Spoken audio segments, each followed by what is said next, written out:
السلام علیکم ورحمۃ اللہ وبرکاتہ. آپ تمام ویورز کا وحین فاؤنڈیشن کے فرسٹ پوڈ کاسٹ میں استقبال ہے، اور یہ ہم سب کی خوش قسمتی ہے کہ ہمارے پوڈ کاسٹ کے سلسلے کا آغاز ہی ایک عظیم شخصیت کے ذریعے ہو رہا ہے. استاذ محترم ڈاکٹر مفتی یاسر ندیم الواجدی دامت برکاتہم العالیہ کے ذریعے. حضرت آپ کا استقبال ہے ہمارے پوڈ کاسٹ میں. جزاکم اللہ خیرا. بارک اللہ فیک. الحمدللہ حضرت نے ہماری دعوت کو قبول کرتے ہوئے کولکتہ آنے کو قبول کیا، اور حضرت تشریف لائے، اگرچہ چند گھنٹوں کے لیے ہی آئے، اور ہم نے مختلف پروگرامز بھی کیے ہیں. ہمارے یہاں الحمدللہ دارالافتاء کا انوگریشن بھی ہوا، اور اس کے علاوہ نیو ایتھزم پر حضرت کا ایک جامع بیان بھی ہوا یہاں کولکتہ کے آڈیٹوریم میں، اور لوگوں نے خوب استفادہ کیا. آج اس پوڈ کاسٹ میں انشاءاللہ تعالی ہم چند اہم سوالات حضرت سے بھی کریں گے. سب سے پہلے تو یہ جو چند گھنٹوں کا سفر رہا، یہ کیسا رہا آپ کے لیے حضرت؟ ماشاءاللہ ویسے تو بڑا بھاگا دوڑی کا سفر ہے، لیکن سفر و قطعۃ من النار بھی اپنی جگہ ہے. لیکن مجھے لگتا ہے کہ یہاں آ کر ایک تو آپ حضرات سے ملاقات ہوئی، اور میں اپنی خوش نصیبی سمجھتا ہوں آپ سے، آپ کے والد محترم سے. اور یہاں کا ماحول ایک پروگرام سے تو مکمل اندازہ نہیں ہوتا، لیکن جتنا بھی ہے مجھے اندازہ ہوا کہ علم دوست لوگ ہیں اور اس طرح کے موضوعات کے اوپر گفتگو سننا چاہتے ہیں، سمجھنا چاہتے ہیں، تو اچھا لگا ماشاءاللہ. الحمدللہ. کچھ ایک سوال آپ سے یہ بھی کرنا چاہیں گے کہ آپ نے جو اس فیلڈ کا انتخاب کیا، بلکہ اس فیلڈ میں آپ نے مہارت حاصل کی اور مسلسل کام کر رہے ہیں اور کئی سالوں سے کر رہے ہیں، تو اس فیلڈ کو اختیار کرنے سے پہلے جو مفتی یاسر ندیم الواجدی تھے، بلکہ میں یہ کہوں گا آسان الفاظ میں کہ آپ یاسر ندیم سے ڈاکٹر مفتی یاسر ندیم الواجدی تک کا سفر مختصر الفاظ میں کیسے بیان کریں گے؟ سفر تو طویل ہے، تو اس لیے مختصر الفاظ بیان کرنا مشکل ہے. البتہ میں اتنا ضرور کہوں گا کہ اس موضوع پر ایسا نہیں کہ کوئی پلاننگ کے ساتھ ہم اس موضوع پر آئے، یہ من جانب اللہ چیزیں ہوتی ہیں. میں نے بارہا کہا بھی، اور آج آپ کی پوڈ کاسٹ میں بھی کہہ رہا ہوں کہ میں اس کا کریڈٹ اپنے اسٹوڈنٹس کو دیتا ہوں. تو اور ہوا یہ تھا کہ 2000 غالباً 12 یا 13 کی بات ہوگی، میں اپنے اسٹوڈنٹس کو شرح عقائد پڑھا رہا تھا. تو انہوں نے مجھ سے کچھ اعتراضات ایسے کیے کہ جن کا جواب میرے پاس نہیں تھا، جبکہ میں ان کا عقیدے کا استاد تھا. تو مجھے ایسا لگا کہ شاید اس میدان میں ابھی مجھے بہت کچھ سیکھنا ہوگا. تو میں نے وہ کتاب بند کر دی، اور میں نے ان سے کہا کہ بھائی جو اعتراضات تم کر رہے ہو ہیں تو بہت ویلڈ، اور اس کتاب میں مل نہیں رہے، حالانکہ وہ بعد میں مجھے اسی کتاب میں ملے. لیکن پھر میں نے ان سے کہا کہ مجھے تھوڑا سا محنت سوچنے دو. تو مجھے اتفاق سے حضرت نانوتوی رحمہ اللہ کی انتصار الاسلام کتاب ہاتھ لگی، اور میں نے جب اس کو پڑھنا شروع کیا تو اس میں وہی اعتراضات تھے جو وہ طلبہ کی طرف سے آئے تھے. میں نے وہ کتاب پڑھائی، اور وہاں سے مجھے ایسا لگا کہ اس میدان میں کام کرنا چاہیے اور اس میدان میں مطالعہ کرنا چاہیے. تو بس وہ کریڈٹ طلبہ کو ہی جاتا ہے. ماشاءاللہ. ابھی ریسنٹلی آپ نے برہان اکیڈمی کو اسٹیبلش کیا، اور الحمدللہ یہ پورے امریکہ کا لارجسٹ اور بگیسٹ انسٹیٹیوشن ہے جہاں پہ اسلامک اسکول کی حیثیت سے. تو کیا ویژن ہے آپ کا، اور کیا آپ کرنا چاہتے ہیں اس جگہ کے ساتھ؟ آج کل اسلامک اسکول کے نام پر ایک سیلاب سا امڈا ہوا ہے. ہر ایک آدمی جس کو ایک اسکول قائم کرنا ہے مسلم کمیونٹی کے لیے، تو وہ اس برانڈ کو استعمال کرتا ہے اسلامک اسکول. لیکن وہ اسلامک اسکول نہیں ہوتا، چونکہ لوگوں کو پتہ نہیں کہ اسلامک اسکول ہوتا کیا ہے. ہاں، وہ ایک مسلم مینجمنٹ کا اسکول ہے، وہ ٹھیک ہے. اسلامک اسکول کا مطلب یہ ہے کہ جہاں پر اسکول پڑھنے والا طالب علم جب وہ ہائی اسکول یا انٹر کر کے نکلے تو اس کی شخصیت خالص اسلامی ہو. اگر آپ اس مقصد کو اچیو کر رہے ہیں، اور اس مقصد کو اچیو کرنے کے لیے آپ کے پاس کورس ہے، پوری پلاننگ ہے، تب تو آپ اسلامک اسکول ہیں، ورنہ آپ اپنے آپ کو اسلامک اسکول کہنا بند کریں. ہمارا پروگرام یہی ہے کہ ہم اس ادارے کو، برہان اکیڈمی کو، ایک ماڈل اسلامک اسکول بنائیں تاکہ اس کا ریپلیکا دنیا کے دوسرے علاقوں کے اندر انشاءاللہ قائم ہو سکے. جی، آپ نے بالکل صحیح فرمایا. عموماً اسکولز وغیرہ میں یہ ہوتا ہے کہ اسلامک اسکول کو یہ سمجھا جاتا ہے کہ شاید وہاں اسکارف پہنا دیا جائے یا ٹوپی پہنا دی جائے، اور اسلامک اسٹڈیز اور ماڈرن ایجوکیشن کو بھی کمبائن کرنے کے تعلق سے مزاج بس یہ ہوتا ہے کہ چند گھنٹے ماڈرن ایجوکیشن، چند گھنٹے یہ. جبکہ جیسے کہ آپ نے اکثر بیان پہلے بھی فرمایا اور آج بھی پروگرام میں کہا کہ صرف ماڈرن ایجوکیشن کو پڑھانا حل نہیں ہے، بلکہ ماڈرن ایجوکیشن کو اسلامک پیراڈائم میں ڈھالنا ہوگا. تو اس کے متعلق کچھ مزید وضاحت آپ. اسلامک پیراڈائم کا مطلب یہ ہوتا ہے کہ سائنس، فزکس، دیکھیے کچھ چیزیں ایسی ہیں، مثلاً بایولوجی ہے، فزکس ہے، ارتھ سائنس ہے، کیمسٹری ہے اور ایسٹرونومی ہے. یہ 5 سائنسز ہیں کہ جو اس وقت سائنٹزم یا کہہ لیں کہ الہاد کی طرف لوگوں کو لے کے جاتی ہیں. اچھا، یہ سائنسز بہت امپورٹنٹ بھی ہیں، بایولوجی بہت امپورٹنٹ ہے، ارتھ سائنس بہت امپورٹنٹ ہے ہمارے لیے. اگر آپ اس کو اسلامک پیراڈائم پر پڑھائیں گے، جس کا مطلب یہ ہے مثلا فزکس میں اگر آپ ہمیں یہ پتہ چلتا ہے اصول سے کہ بھائی کہ مادی وجود ہی صرف وجود ہے اور اس کے علاوہ کوئی دوسرا وجود نہیں ہے، اور ہم یہ مثلا جو آئزک نیوٹن وغیرہ ہے ان کے اصولوں سے ہم یہ چیز کشید کرتے ہیں، تو اگر ٹیچر طلبہ کو یہ بتائے کہ یہ جو اصول ہیں ان کا تعلق صرف اور صرف ہماری اس طبیعتی دنیا سے ہے، ما بعد طبیعت سے نہیں ہے، تو مسئلہ حل ہو جاتا ہے۔ ٹیچر یہ جانتا ہی نہیں ہے، اور یہ جب نہیں جانتا تو بتاتا بھی نہیں ہے کہ ان اصولوں کا طبیعتی زندگی سے تعلق ہے، ما بعد طبیعت سے نہیں ہے۔ یہ اسی طریقے سے ڈارونین ایوولوشن ہے۔ ڈارونین ایوولوشن کو باقاعدہ اس طریقے سے پڑھایا جاتا ہے اسکولوں میں گویا کہ ان کے اوپر ایمان لانا ضروری ہو۔ میں ایک واقعہ بتاتا ہوں آپ کو، اس سے آپ کو اندازہ ہوگا کہ اسلامک اسکولوں کی صورتحال کیا ہے۔ میری ایک اسٹوڈنٹ ہے جو ایک اسکول کی پرنسپل ہے امریکہ میں۔ میں نے ان کو ایک مرتبہ کال کی اور یہ ان سے پوچھا کہ آپ کے اسکول میں ایوولوشن کس طریقے سے پڑھایا جاتا ہے، جب آپ پڑھا لیتے ہیں آپ لوگ تو پھر کیا ہوتا ہے؟ تو انہوں نے بڑے فخر سے کہا کہ ہم اس کے بعد مسجد کے امام صاحب کو بلاتے ہیں۔ وہاں امام کا مطلب یہ ہے کہ وہ اسلامک اسکول ہے اور امام کوالیفائڈ ہوتا ہے، ایسا نہیں ہے کہ ان کو کچھ نہیں پتا۔ وہ آتے ہیں اور پھر قرآن اور حدیث کی روشنی میں بتاتے ہیں کہ یہ سب جو آپ نے پڑھا ہے یہ غلط پڑھا ہے۔ اچھا، تو میں نے ان سے کہا کہ بھائی اس سے تو مزید لوگوں کے بچوں کے ذہنوں میں شکوک و شبہات ہوں گے کہ امام صاحب نے آیا، قرآن سنت پیش کیا اور سائنس کا انکار کر دیا اور سائنس کا جواب نہیں دیا۔ ہاں، تو آپ جواب کیوں نہیں دیتے؟ تو اس پر وہ خاموش ہو گئی۔ تو مجھے ایسا لگتا ہے کہ اگر آپ ڈارونین ایوولوشن کو سائنٹیفک طور سے پڑھائیں اور اس کی سائنٹیفک ہی ریفیوٹیشن اس کا کریں تو قرآن و سنت پڑھانے کی بتانے کی ضرورت نہیں ہے۔ طالب علم کو خود معلوم ہونا چاہیے کہ یہ کوئی ایسی تھیوری نہیں ہے کہ جس پر ایمان لایا جائے۔ یہ ہے پیراڈائم الحمدللہ۔ اور خصوصاً ڈارونین ایوولوشن کے حوالے سے جو آپ کا کورس رہا ہے، چونکہ میں نے تحفظ الملاحدہ کورس کیا ہے 2 سالہ الحمدللہ اسے مکمل، تو آپ کا جو ڈارونین ایوولوشن کا رہا ہے، میں نہیں سمجھتا کہ خصوصاً علماء کے طبقے میں کوئی اتنا زیادہ بہترین انداز سے اور جامع انداز سے اسے بیان کیا، واللہ اعلم بالصواب۔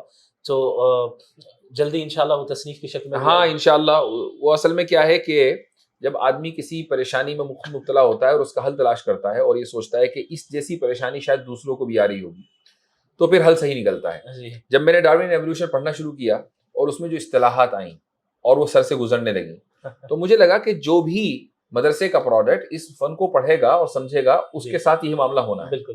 تو میں نے اس کو اس طریقے سے پیش کرنے کی کوشش کی جیسا کہ ایک مدرسے میں کسی کورس کو پڑھایا جاتا ہے کہ پہلے اصطلاحات بتائی جاتی ہیں، تعریفات آتی ہیں، یعنی جامع و مانع تعریفات، اور اس کے بعد پھر مباحث، دلائل، جواب الجواب، جواب و جواب الجواب۔ اس طریقے سے جب آپ اس مزاج اور مائنڈ سیٹ کو سامنے رکھ کر پڑھائیں گے تو مشکل سے مشکل فن آسان ہو جائے گا۔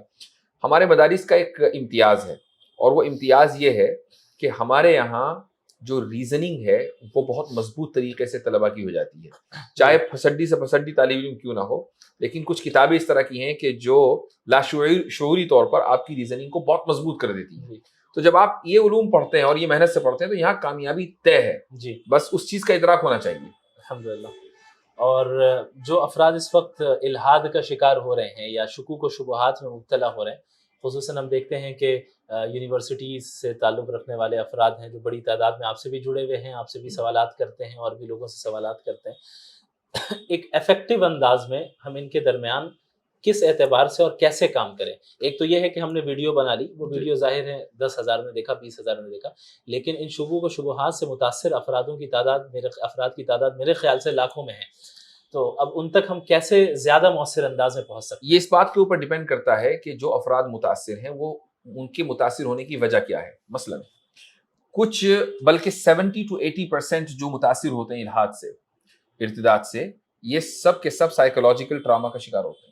اچھا، اب آپ ان کے خلاف یا ان کے تعلق سے کتنی ہی ویڈیو بنا لیں، کچھ بھی کر لیں، یہ اس ٹراما سے نکلنے والے نہیں ہیں۔ اس کا علاج سائیکولوجسٹ کے پاس ہے، سائیکیٹرسٹ کے پاس ہے۔ لیکن سائیکولوجسٹ خود آج الحاد میں وہ خود، ہاں، تو اس کے لیے کیا ضروری ہے؟ اس کے لیے ضروری یہ ہے کہ ہمارے روایت پسند علماء، یہ جو میں لفظ خالی علماء نہیں کہہ رہا ہوں، روایت پسند علماء سائیکیٹرسٹ بنے، سائیکولوجی سیکھیں، تبھی وہ یہ کام کر سکتے ہیں۔ اگر وہ کسی عام سائیکولوجسٹ کے پاس جائیں گے تو وہ یہ کہے گا کہ آپ کا یہ بیہیویئر بالکل نارمل ہے، وہ اس ٹراما کو ایکنالج نہیں کرے گا۔ That's point number 1۔ یہ ویڈیو یہاں کام نہیں کرنے والی ہے۔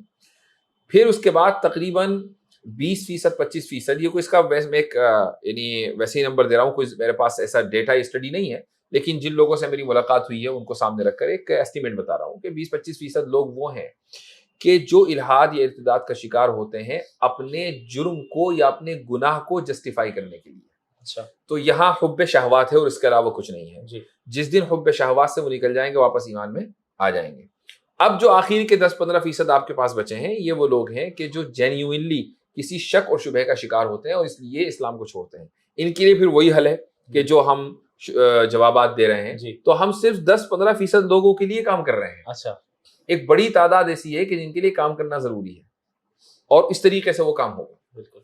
یعنی خلاصہ کلام یہ ہے کہ وہی دو چیزیں جو علامہ ابن القیم رحمہ اللہ نے بیان کی کہ شبہات اور شہوات. اب اسی کے یہ فروعات ہیں. جی. اور انہوں نے فرمایا کہ شبہات کا مقابلہ یقین کے ذریعے ہوگا اور شہوات کا مقابلہ صبر کے ذریعے ہوگا.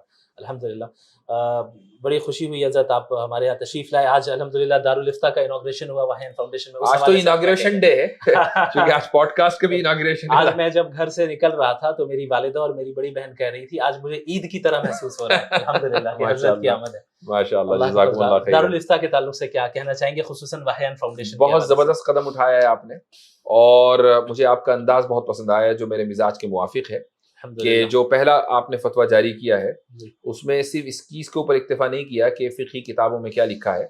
اور میری آپ سے گفتگو بھی ہوئی اور اس میں یہ چیز نکل کر سامنے آئی کہ میرا اور آپ کا مزاج اس معاملے میں ایک ہے اور وہ یہ کہ اگر سوال کسی ایسے مسئلے سے متعلق ہو جو منصوص ہے تو اس میں نص کو ذکر کیا جانا چاہیے اور اس کے بعد فقہی عبارتیں ذکر کر دی جائیں بہت اچھا ہے. اور غیر منصوص میں ظاہر ہے کہ آپ صرف فقہی عبارتیں ذکر کریں گے. تو جب ڈیٹیلڈ فتویٰ ہوگا اور لوگوں کے سامنے نصوص بھی جائیں گی تو ان کو پھر فتوے کی اہمیت کا اندازہ ہوگا.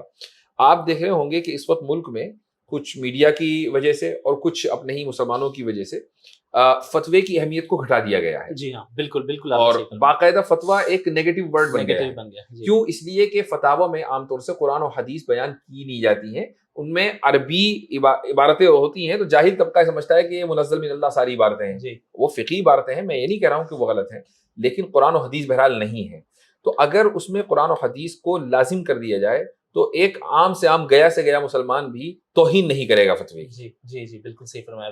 اور فتاوی کے جو اسلوب ہونا چاہیے اس کے تعلق سے آپ کی کیا رائے ہے؟ مثلا ظاہر اسلوب لوگوں کے مختلف ہوتے ہیں. کیا کسی ایک اسلوب کو فالو کرنا یہ ہمارے تسلب کی دلیل ہے؟ اصول دین میں تسلب تبھی ہم مانیں گے کہ یہ فتویٰ اسی مخصوص انداز میں آنا چاہیے. اسالیب جو ہوتے ہیں وہ انسان کے ذوق کے اوپر مبنی ہوتے ہیں اور ذوقی چیزوں میں اختلاف فطری ہے.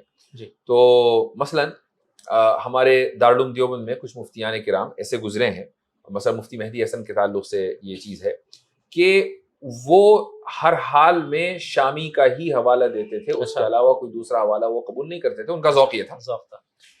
میں نے سوال ایک مرتبہ حضرت مفتی سعید پالنپوری رحمہ اللہ سے کیا اور یہی سوال کیا. میں اس زمانے سے یہ چیز کو سوچتا ہوں. میں جب افتاء میں تھا میں نے کہا حضرت منصوص مسائل میں ہم سیدھے حدیث اور آیت کیوں نہیں لکھتے؟ تو حضرت مسکرائے اور انہوں نے ایک واقعہ بیان کیا کہ مفتی صاحب نے کسی ادارے کے مفتی صاحب نے کوئی وہ آیت لکھنا چاہتے تھے لیکن آیت کسی اور مسئلے کی لکھ دی. تو اس سے ان کی سبکی ہوئی کہ بھائی لیکن فقہی عبارتوں کے اندر ان کو مہارت تھی. تو کہنے کا مقصد یہ ہے کہ مفتی صاحب کا بھی یہی مزاج تھا. انہوں نے اس کی تردید نہیں کی اور یہ کہا کہ اگر ایسا ہو جائے تو بہت اچھا ہے لیکن اس کے لیے ظاہر ہے کہ نصوص کے اوپر نظر ہونا ضروری ہے. تو یہ اسالیب کا اختلاف ہے اور اسالیب کے اختلاف سے یا ذوق کے اختلاف سے کسی پر تنقید کرنا یہ غلط ہے. جزاکم اللہ خیرن. اسی طرح آج حضرت ہماری یہ وحین فاؤنڈیشن کا جو ایک نیا شعبہ شروع ہو رہا ہے شعبہ نشر و اشاعت department of publications and print media. اس کے تحت یہ پہلا رسالہ مسئلہ غلامی اور اسلام یہ شائع ہوا ہے. سلسلۃ رد الشبہات کی یہ پہلی کڑی ہے یعنی ڈسمینٹلنگ فالس ہوڈ ا سیریز آن ریفیوٹنگ ڈاؤٹس. تو ہم نے اسے کتابچے کی ہی شکل میں اسے تیار کیا ہے چونکہ ضخیم کتابوں کے پڑھنے کے لوگ عادی نہیں ہیں. مختلف بکلیٹس ہوں اور الگ الگ موضوعات میں ہوں تو آسانی ہوگی. الحمدللہ اس کے رسم اجرا میں آپ شریک رہیں اور آپ کے ہاتھوں سے ہی اس کا یعنی اجرا عمل میں آیا ہے. اللہ تعالیٰ آپ کو جزائے خیر عطا فرمائے. اس کتاب کے حوالے سے آپ کیا؟ کتاب بہت اہم موضوع پر ہے اور اس کی وجہ یہ ہے کہ عام طور سے جو لوگ فکری ارتداد کا شکار ہوتے ہیں مسئلہ غلامی ان کو سب سے زیادہ پریشان کرتا ہے. اور ان کے ذہنوں میں یہ بات بٹھا دی گئی ہے کہ اسلام نے غلامی کو باقی رکھا ہے چاہے آغاز نہ کیا ہو باقی رکھا ہے. تو اسلام چونکہ اعلیٰ ترین اخلاقیات کا درس دیتا ہے تو اسلام کی ذمہ داری تھی کہ وہ غلامی کو مکمل طریقے سے ختم کر دیتا. یہ چیز ان کے ذہن میں بٹھا دی گئی ہے اور اس بنیاد پر وہ اسلام پر اعتراض کرتے ہیں. میں سمجھتا ہوں کہ اس موضوع پر اس کتابچے کا آنا بہت اہم قدم ہے.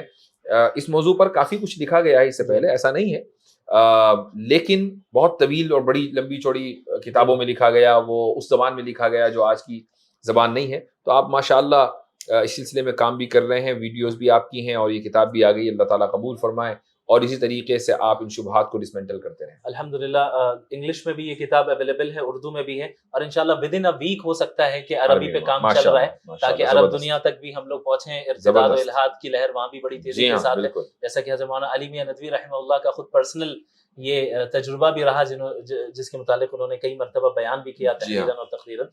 تو اللہ کی ذات سے امید ہے کہ اللہ رب العالمین ہم لوگوں سے کام لے اور دلوں میں اخلاص ڈالے. ایک آخری سوال یہ ہے حضرت کہ وحیان فاؤنڈیشن کا پورا تعارف آپ کے سامنے آیا ہے، آپ نے اپنی آنکھوں سے دیکھا، ہمارے ٹیم سے ملاقات ہوئی، ہمارے ویژن کو آپ نے جانا.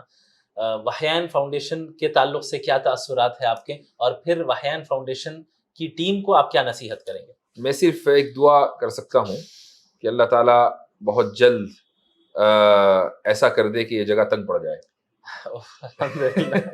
انشاءاللہ. حالانکہ جگہ کی تنگی ابھی سے ہو رہی ہے، بس دعا فرما دیں کہ بڑی جلدی ہو جائے. یہ جو جگہ تنگ ہوگی تو بڑی جگہ خود بخود آئے گی. جب ضرورت ہوتی ہے تو اللہ تعالیٰ اس ضرورت کے اسباب اس کو حل کرنے کا اسباب پیدا فرما دیتے ہیں. اللہ تعالیٰ آپ کو جزائے خیر عطا فرمائے. آپ ہمارے پوڈ کاسٹ میں شریک ہوئے، میں تمام ویورز کا بھی شکریہ ادا کرتا ہوں. انشاءاللہ تعالیٰ آئندہ بھی یہ سلسلہ پوڈ کاسٹ کا سلسلہ، یہ ہمارا سوشل میڈیا ڈپارٹمنٹ ہے، اس کا بھی حضرت کے ذریعے ہی افتتاح ہو گیا ہے، آغاز ہو گیا. یہ جو بک آ رہی ہے یہ ہمارے پبلیکیشن اور پرنٹ میڈیا ڈپارٹمنٹ ہے، اور یہ جو پوڈ کاسٹ کا آغاز ہو رہا ہے یہ ہمارا ڈپارٹمنٹ آف سوشل میڈیا ہے. الحمدللہ کئی چیزوں کا انوگریشن حضرت کے ہی ذریعے ہوا، یہ ہمارے لیے خوش نصیبی ہے، اور یہ بعض اشارے ہیں اللہ کی طرف سے، اور مجھے اللہ کی ذات سے امید ہے، اور میرے والدین کی دعاؤں کو اللہ کبھی ضائع نہیں کرے گا، اساتذہ کی دعاؤں کو کبھی ضائع نہیں کرے گا. لغزشیں مجھ سے مستقل ہوتی رہتی ہیں، لیکن اللہ کی رحمت چونکہ اس کے غضب پر غالب ہے، میں امید رکھتا ہوں کہ میرے لغزشوں کو اللہ معاف فرمائے اور میرے بڑوں کی تربیت اور دعاؤں کے نتیجے میں ہم سے کام لے لیں، ہماری پوری ٹیم سے کام لیں. جزاکم اللہ خیرا، وآخر دعوانا الحمدللہ رب العالمین، والسلام علیکم ورحمۃ اللہ وبرکاتہ. السلام.